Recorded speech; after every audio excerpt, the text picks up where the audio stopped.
It is not the movement of the clock that produces the newness of life. It is the movement in your mind.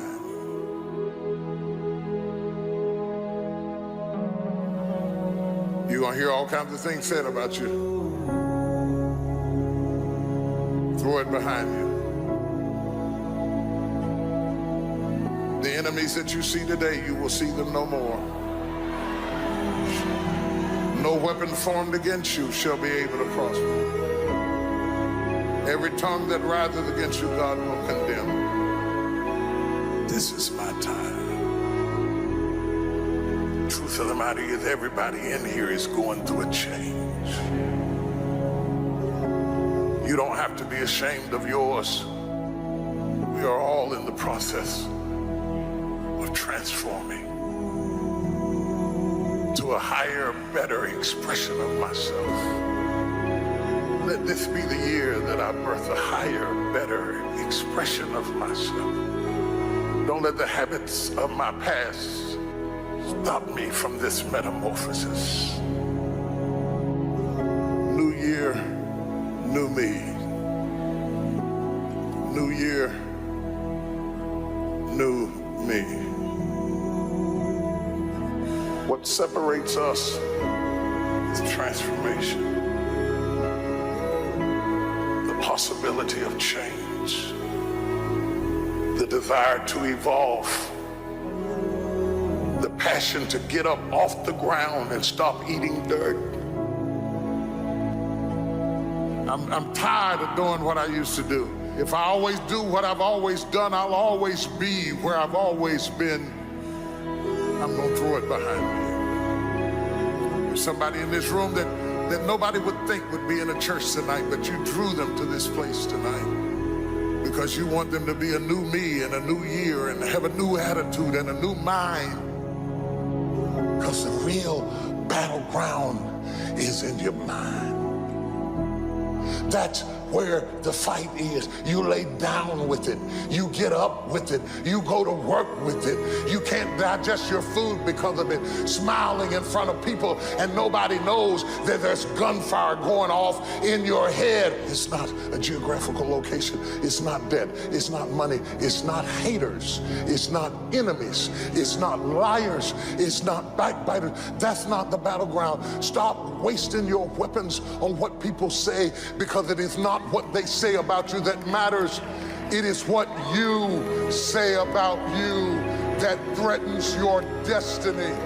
You will never be defeated by what they say about you. You will be defeated by what you say about you.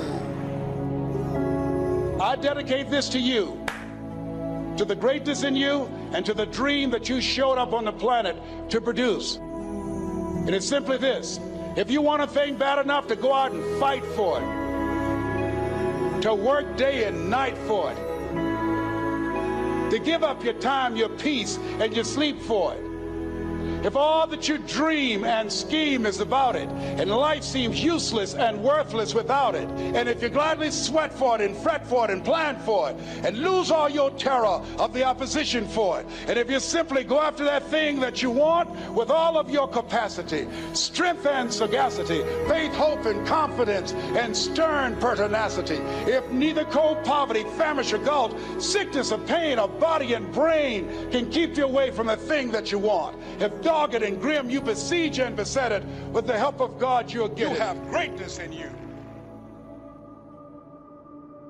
That if your friends don't understand you, it's okay. You're listening to the beat of a different drummer. You've decided that you're not going to allow your circumstances to define you. You've decided that you're not going to allow the events, the things, the people, life determine who you become.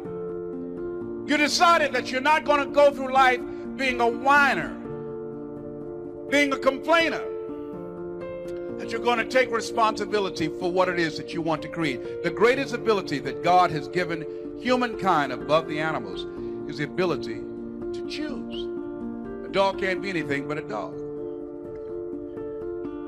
A cat can't be anything but a cat. A human being has the power to choose. We can choose So what Mr. Washington did was he helped me to look at myself, and he helped me to look into the future. What do you see for yourself in the future? What do you mean, Mr. Washington? What do you see for you, Mr. Brown? At that time, I hadn't gotten clear about that. I was thinking only in the moment, as most young people do. And I'm asking you, what do you see in the future for you? What brought you here today? What caused you to get up? To invest your time, your energy, your money? What caused you to buy a plane ticket and fly in here to be at this event? What is it that you're looking for? I'll never forget Warren Gresham, a speaker out of New York, one of the most powerful speakers I've heard in the National Speakers Association. And he talked about a period in his life when he was going across Europe trying to find himself and just traveling around the world. In one particular country, soldiers woke up the sleeping passengers and asked them 3 questions. Number 1, where have you been? Number 2, why are you here? And number 3, where are you going? And that's what I ask you. Where have you been with your life? What has your life given to you? How do you feel about your life? Is it working? Have you given it all that you can give? And I ask the question, how many of you, if you had your life to live over again, most of us, if we're honest, we will raise our hands. It's me, oh Lord, standing in the need of prayer. Yes, Lord, it's me. Now, I know I came up in some rough times. Yes, it's true. I was born on a floor in an abandoned building with a twin brother. Yes, I don't know my mother and father. No, I've never seen them. Yes, I was labeled educable mentally retarded. No, I don't have a college education. Yes, I was raised poor, but we didn't know that we were poor. We had a lot of love. Mama did what she could with what she had. Mama did day's work. She worked in the M&M cafeteria. You could look at my life and you could perhaps say that my life has been a failure. But we had happiness. We had each other. No, I wasn't raised on Miami Beach. No, I don't have an exciting life like a lot of people that you could look at me at different stages of my development. But here's what I know, that all of us can look at where we want to go. We look at where we've been, look at what brought us here.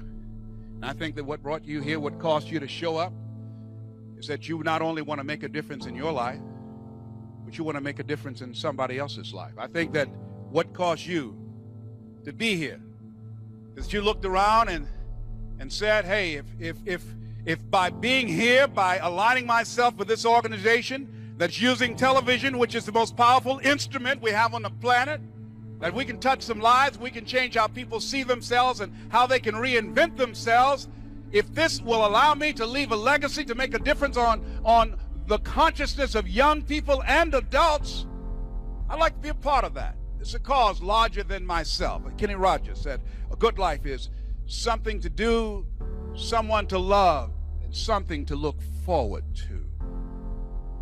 And when you have something to do, when you have someone to love, when you have something to look forward to, when you get up in the morning, see, people who have something to look forward to don't need an alarm clock, because they have a reason for being. Nietzsche said, if you know the why for living, you can endure almost anyhow. So when you look at yourself and you look into the future, what do you see? What do you see yourself doing differently? Who will be with you? Who will be around you? Will it be a life of contribution, a life of adventure, a life of excitement? What will be different about you? See, whatever you see, it's important that you take responsibility to become the kind of person that can produce those results. Who you have become up to this point has produced what you have. Your earning power, your lifestyle, the relationships that you have.